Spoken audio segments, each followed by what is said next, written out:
We are recording.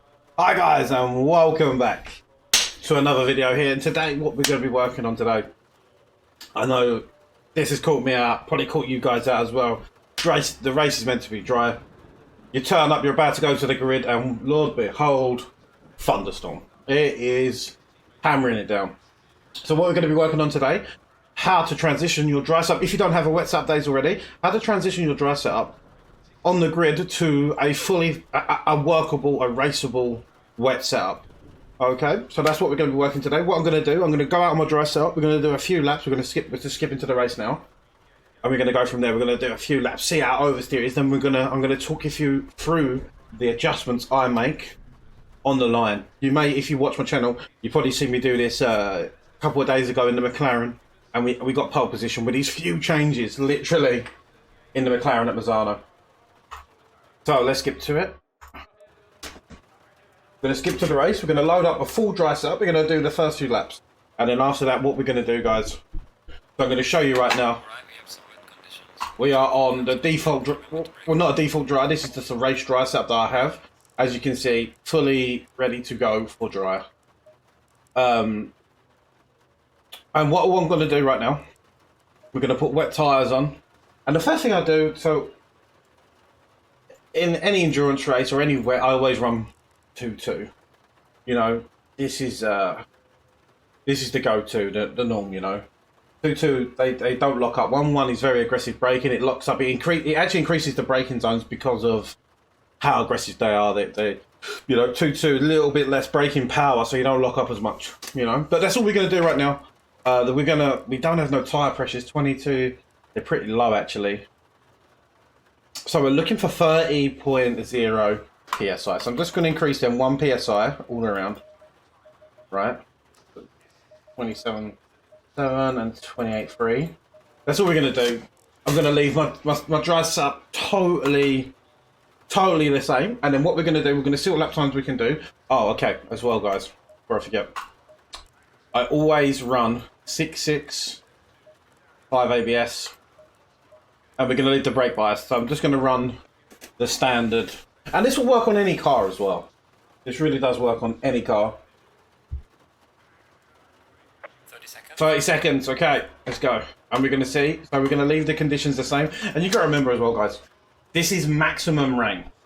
There's 3 transitions, right? Light to medium, medium to heavy, heavy to thunderstorm, torrential rain, you know. So the more prep you actually do, the better it's going to work out, if you know the conditions. But we can all get stuck out like this. So this is just to help you if you're stuck on a grid with no wet setup, with these changes to make, you know. And this also, guys, are going to be making how to make a full wet setup as well. But I thought like this one would, we can release straight away, and this one can help us, you know. Map 3 in a Ferrari as well is always better in the wet. 1 on the straights, 3 on the corners, 1 on the straights. Always seems to work for me. But we're probably going to spin off. So let's go.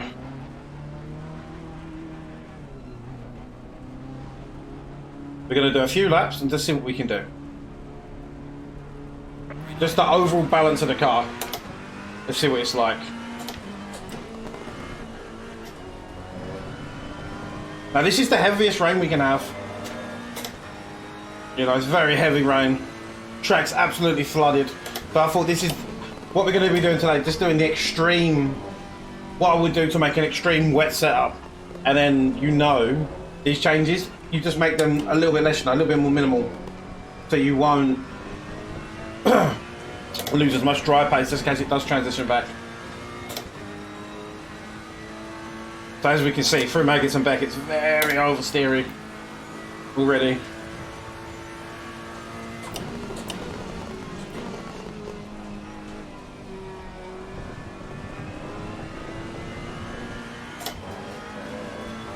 Ooh.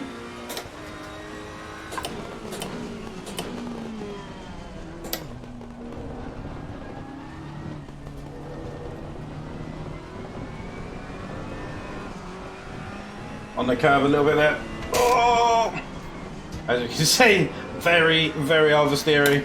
Tyre pressures are not perfect. We're going to do a couple of laps. Okay, remember the lap times. Oh, it's undrivable nearly. I know that tyre pressures are low, but still. You can't even complete one lap.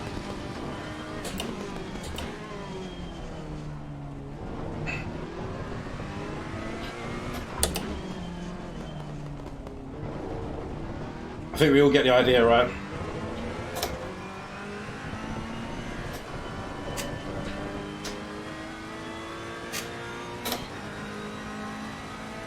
Maybe we'll go for one more lap.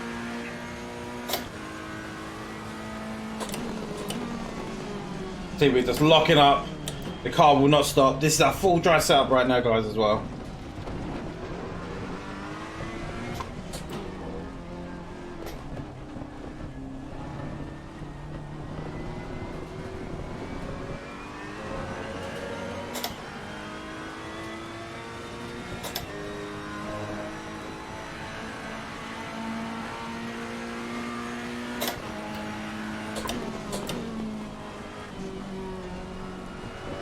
You got to remember as well, the first few laps, the tyres have maximum grip. Whoa. Right, so there it is. There's the spin. Okay, / restart. But, so back on the grid. That was our full dry setup.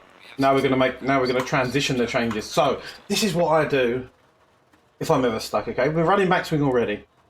One click front wing. Sometimes I even go up two, just depending, okay? But I'm going to bring down the rear too, okay? Just so, the reason why I'm doing that, lifting up the front, just with a slow corner, it'll help with the exit, you know? The car's not as oversteery, and obviously lowering the rear, just for a little bit more aero balance, a little bit more stability in the rear, faster corners. Tyres. Now, camber and tow. Certain cars like the Aston, BMW, they run very minimal tow because they have the front very stiff and they need a bit more rotation. They get the rotation through the toe and the rear of the car. So you can still run that low toe, but I'd recommend on a Ferrari, maybe the Audi, depending on track, probably to leave the toe where it's at, especially around Silverstone. But I always lower the camber, so I'd go 2.5 on the rear, because this will give us more contact actually. The tyre actually be flatter on the ground. Same with the front, we're going to bring the front down. Okay, 3.0. Okay, now you're probably thinking, okay, you've changed the ride height. It's going to be super understeery. It is. And that's what we want, because what we're going to do, we're going to use the brake bias, okay, to get the rotation out of the car. Probably, we'll try 50.6. Now, suspension, anti-roll bars. We need to change as well. Bump stop range. The reason why I'm going to do this, bump stop range allows it lowering. I'm just going to explain what it does. Lowering the front bump stop range, okay, will stop the roll of the car, make it a little bit stiffer on the front, and it will stop it doing left or right movement. And when you accelerate, it will actually give you more grip on the rear. So these are the few changes we're going to make, and we're going to try it. Oh, we didn't do tyre pressures, but this first change. Let's go.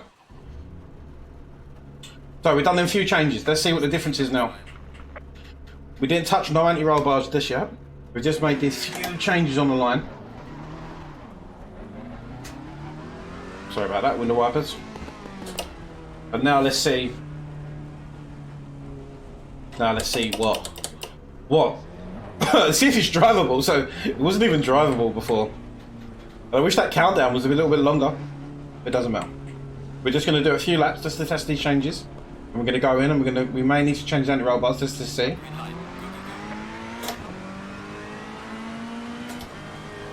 I can feel a massive difference already. Massive difference.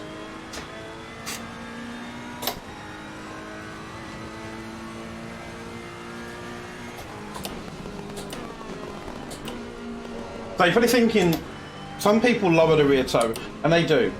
Sometimes I do, depending on track temperature as well. Obviously, the higher the toe, if it was very light rain on a hot track, I would definitely lower the toe, just to keep the tyre temperature in check. Because guys, what happens if the wet tyres overheat, because they're already pretty high on PSI, they're a little bit higher than what we run the dries. If they get up into that 31, 30, even 32 Mach 33, they actually, because they're so overpressured, they actually raise the car up by like 1 or 2 mil. So if your rear tyres are overpressured by quite a bit, the car's going to feel super oversteery because it's 2 mil higher off the ground. It's like rising higher in the rear ride height. you know, and vice versa. You do it on the front, you're going to get tons of understeer because the front's going to be 2 mil higher, you know. But look at that, look how much more grip we have. For that, before we were just spinning. Definitely feel like we need to change.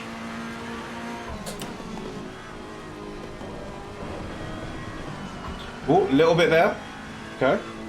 But a bit more back to the bump stop as well.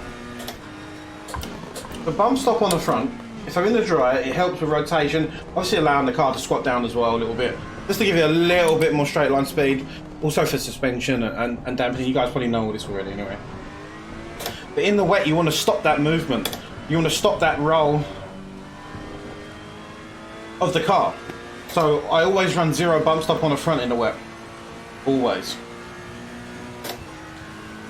I can still feel a little bit more oversteer, but as you can see, the car is a lot more drivable. A lot more drivable. Now this is full wet. We're going full wet, guys. So these changes we're making, if you watch this video and you go to the line and it's only light rain, you know, okay, I don't need to be as aggressive with the changes. Okay. So it's going to do a full lap. We're going to see where we can improve again. Needs to be nice and after curb here. Through Maggie's and Becky's one of my favourite sequences of corners. Oh, a little bit of broke on the curb, but the car's so much more controllable right now. Also, little tips on driving in the wet. Nice and smooth with the application of the throttle and the brake, and also on the wheel. But be prepared, especially if you drive mid-engine, rear-engine car. Be prepared for them snaps of oversteer. Be prepared because they are going to come. You know. Compare driving this to the Aston. Wow, so much difference. The Aston, so easy to drive. But you can make these cars, the mid-engine, rear-engine cars, very easy to drive in the wet as well. Since the last update, they're actually a lot better to drive, to be fair. Jump shifting there just to keep the wheel spin down. That was me, I was on the curb. But through here is the main thing. Look how nice that was.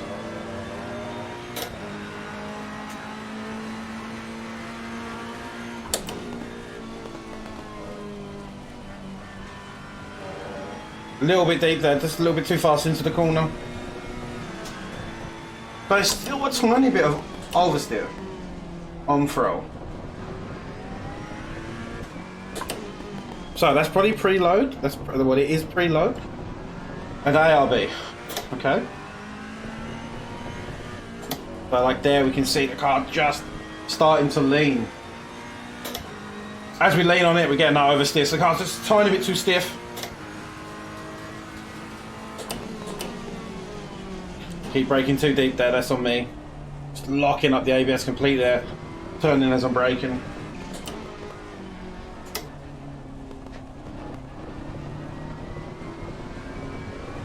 Here we go. You can just see how much more grip we have, right?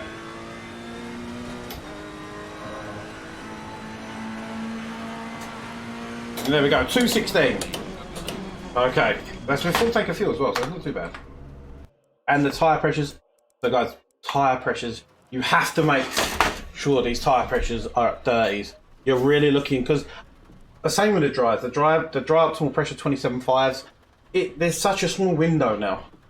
Literally 27.2s or 28.0, 28.1s on not the IGT tracks, like the standard tracks with a 2020 tyre model. The car can be 3 or 4 tenths a lap slower. So it's so crucial to have these tyre pressures perfect, literally. Okay, 27.7, so 8, 28.0, give us got a couple more. Right, so we can still feel the car is a little bit oversteering. Preload. In the wet, you want to run a pretty low preload, okay? So the higher the preload locks the diff, so both wheels will spin at the same time, so you're basically making a bit more of a drift car. So in the dry, places like Monza, you run a pretty high preload, I feel, because you want the really good drive out of the slow corners. But in the wet, make sure it's low, so the inside wheel can spin at a different speed to the outside one. Braking less slip, you'll be a little bit slower if it was dry, but in the wet, this is definitely faster. Now, the reality roll bar's pretty high, so what we're going to do, We're going to bring that down to 15. We've done our tyre pressures. We're looking for that third. So they work in between, I'd say 30.3, 29.7 is, for me, optimal place. Okay. I felt like the brake bias was okay, but I'm going to go down to 50.0. Feel like that would be a pretty sweet place. So we're going to go back out the pits now and try again. No, we're not. The controls are locked. And cut.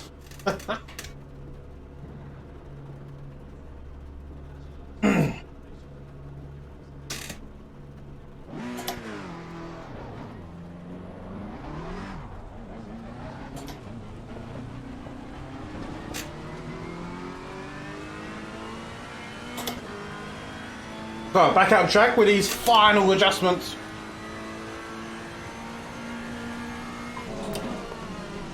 Got to stay away from that curve now. The car feels really nice.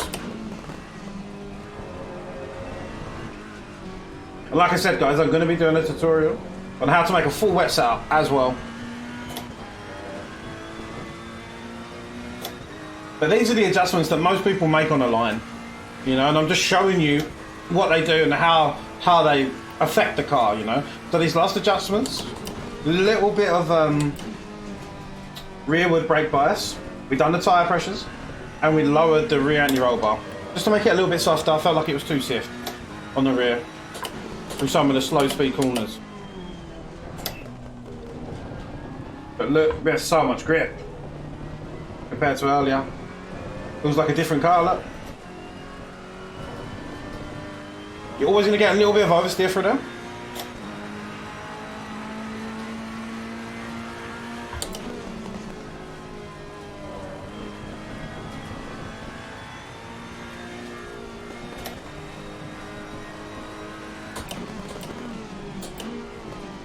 So guys, as well, camber and tow. Increasing the tow in the wet for certain cars, depending on how you got the car set up, does not always work in the wet. It actually makes the car, so through like slow speed corners, as you lean on the car now, it'll give it oversteer. Okay, and depending on the temperature as well. Alright, so Ferrari, Spark, Silverstone, I would run pretty high tow. Track dependent, but then say like Mazzano in the wet, I run 0.02. You know, it just depends on the track and the actual setup. But definitely give it a try. But always remember, always lower that camber. Bring up the, so for heavy rain transition like this, bring up the front 1 mil, the rear down 2. If you're already at minimum ride height on the front, just come up 1 mil. And if you're running a really, like, say if you're in the Aston, you probably want to come down 3 mil on the rear. Okay, so in the Aston I run 55, 87 at certain tracks. I would bring that down 3 mil on the rear, up 1 mil on the front, and it'll give you the same sort of effect. Bump stop range on the front to 0 on the Aston, or the Aston on the Mercedes, you're running like 10 or 11, bring that down to like 4, 3. You know, that will really help control the slow speed oversteer, and it will stop the car rolling as much through corners, creating oversteer, understeer, like just that slidey feeling, you know. When you do this, use the brake bias to get the rotation. So what you're trying to do, you're trying to set the car up to be very understeering, and then we're using the brake bias to get a rotation where we need it. And also lowering the brake bias to the rear allows us to brake without locking up. It allows us to brake very deep on the wets as well. And as you can see now, look at that. So much more grip, nearly flat all the way through that end.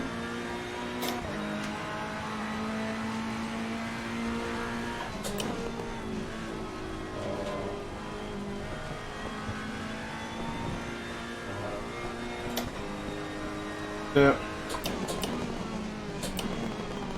But nice and smooth with your transitions on throttle and brake, and on the steering as well. Get the car, try to get the car rotated a little bit later as well. So you're more square out coming out the corner. And I can feel as well for that last corner, the braking just a little bit more rearward as it is a lot better. It's nice.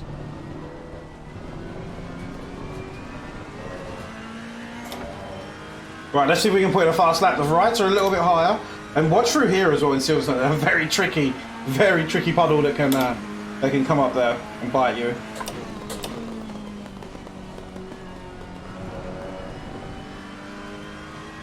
Nice turn one.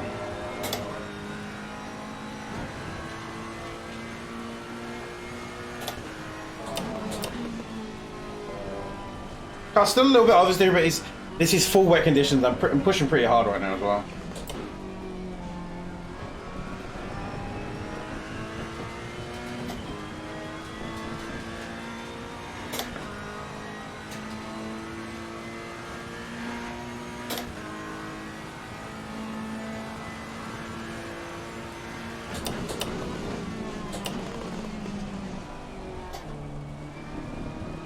Broke a little bit deep.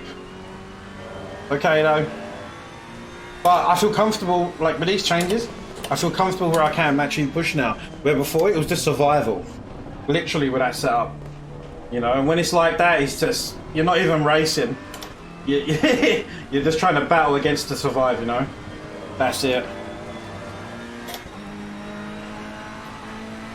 What we're going to do, guys, we're going to run through the changes that I made as well.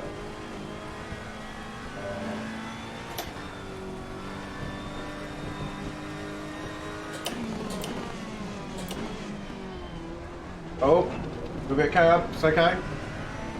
As you can see, the track is the most flooded it's going to be. And the track will never be as wet as this. Only in some, like maybe some situations, but normally when there's like 30, 40 cars on grid, on PC days, console, it may get as wet as this, you know, just depending.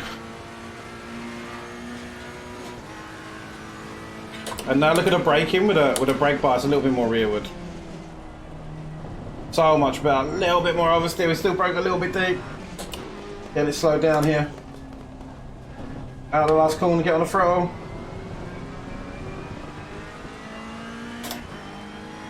Not a bad lap time.